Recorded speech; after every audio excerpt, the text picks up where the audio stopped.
नमस्ते, मैं हूं संजय दीक्षित और आप देख रहे हैं दी जयपुर डायलॉग्स। तो भाई, जोर का झटका धीरे से कैसे लगता है। आज एक नहीं, दो नहीं, पूरी 14 पार्टियों को ये झटका लगा है।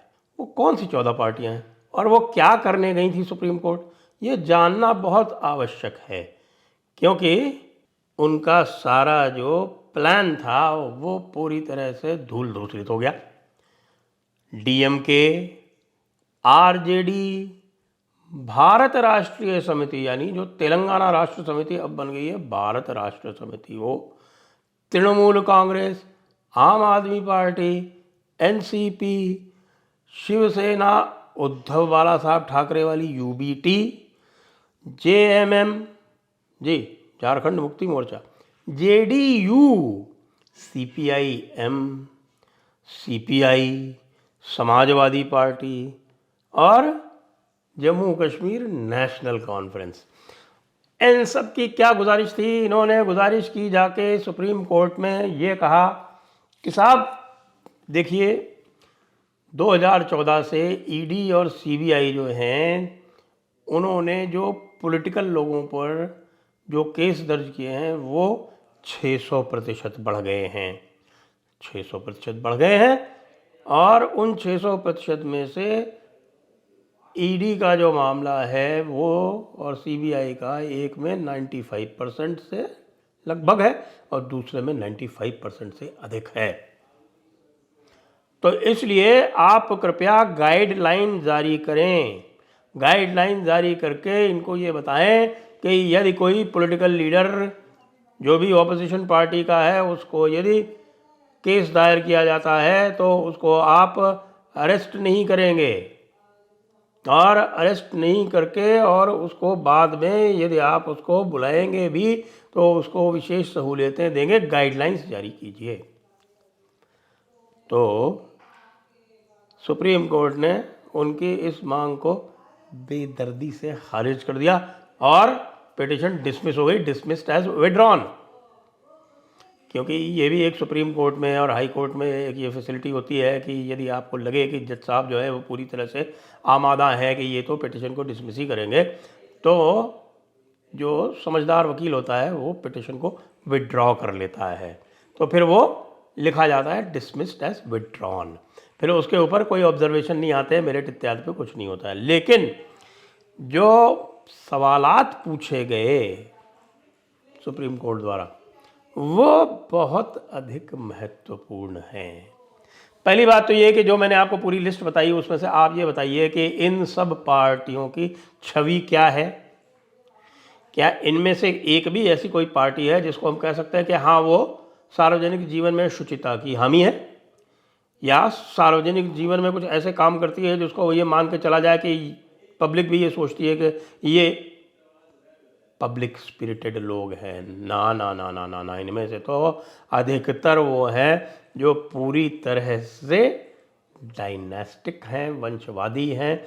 ये केवल और केवल अपने वंश को बढ़ाते हैं और तरह तरह के विभाजनकारी एजेंडा लाके किसी तरह से वोट खींच के और अपनी सत्ता को सदैव सदैव के लिए चलाने का प्रयास करते हैं। यदि आप सीपीआई-एम को निकाल दें, सीपीआई को निकाल दें, और अभी आम आदमी पार्टी तो नई है तो इसकी कुछ कहा नहीं जा सकता, नहीं तो आप इसमें से देख लीजिए। डीएमके, आपको बोला था मैंने, DMK, Trinamool Congress, RJD, BRS, अब NCP, Congress, National Conference, Samajwadi Party, JDU, इनमें से कौन सी ऐसी पार्टी है जो पब्लिक के लिए काम कर रही है? या तो ये पूरी तरह से वंशवादी है और सबके सब पूरी तरह से जातिवादी भी है।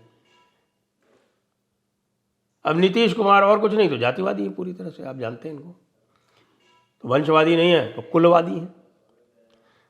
तो ये सब कह रहे हैं कि साहब हमारे जो भी भ्रष्टाचार के मामले हैं, हमारे जो भी कदाचार के मामले हैं, हमारे जो भी अनाचार के मामले हैं, उसमें हमको विशेष छूट दी जाए।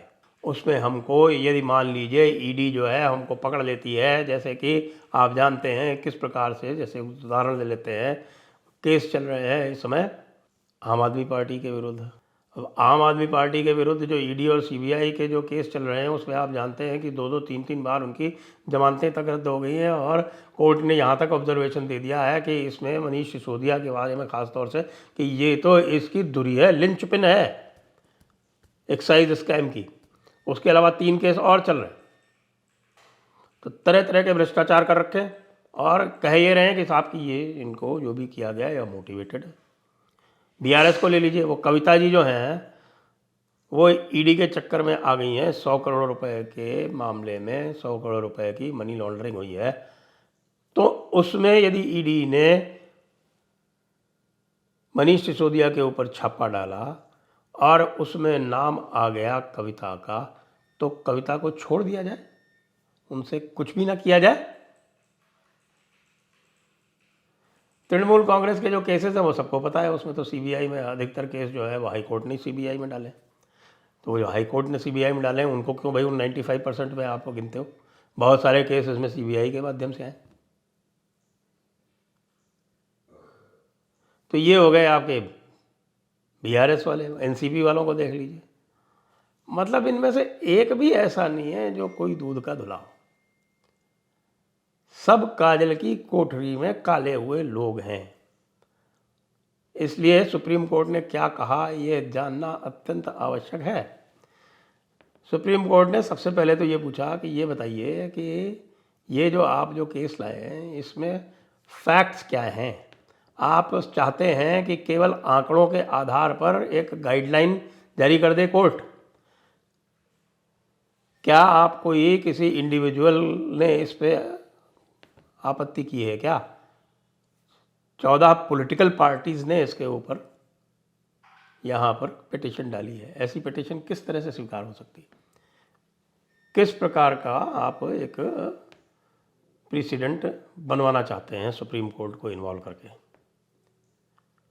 फिर स्पष्ट कह दिया कि भाई आप जो है आप चाहते हैं कि आपको इम्यूनिटी दी जाए। ये chief justice of India Chandrachud ji ये कह रहे हैं अभिषेक मनु सिंघवी को, क्योंकि अभिषेक मनु सिंघवी जो थे ये आर्ग्यूमेंट को लीड कर रहे थे वहाँ पर। उनको ये पूछा गया कि भाई आप बताइए कि आप चाहते हैं कि पॉलिटिकल लीडर होने के कारण कुछ लोगों को इम्यूनिटी दे दी जाए। आपने यदि किसी प्रकार की गाइडलाइन सभी के लिए मांगी होती, पूरी जनता के लिए मांगी होती, जनता की ओर से किसी प्रकार का केस आपने किया होता और उसमें आपने इनको सम्मिलित कर लिया होता तो बराबरी का केस बन सकता था। लेकिन आप चाहते हैं कि एक ये स्पेशल प्रिविलेज एक स्पेशल क्लास को दी जाए। ऐसा संभव है क्या? नहीं। तो ये बताएं कि जो कॉमन मैन के लिए जो लॉ है वो आपके ऊपर लागू क्यों न किया जाए? अब इसका कोई जवाब नहीं था अभिषेक मनु सिंघवी के पास। अभिषेक मनु सिंघवी बार बार उसी को दोहरा रहे थे कि देखिए साहब ये क्या है कि ये चिलिंग इफेक्ट है डेमोक्रेसी के ऊपर, क्योंकि केवल अपोजिशन वाले टारगेट किए जा रहे हैं। कोर्ट ने उनसे पूछा कि आप चाहते हैं कि कोई भी क्रिमिनल एक्ट यदि होता है तो उसमें आपके लिए ब्लैंकेट छूट दे दी जाए? ये नहीं होगा।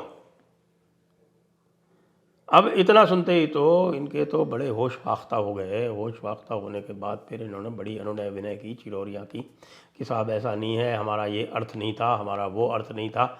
लेकिन न्यायाधीश, मुख्य न्यायाधीश चंद्रचूड़ जी ने अपना मंतव्य बिल्कुल स्पष्ट कर दिया और ये कहा कि भाई कभी किसी का कोई इंडिविजुअल केस हो तो आपको जो ड्यू प्रोसेस है उसके थ्रू तो जाना ही पड़ेगा ना।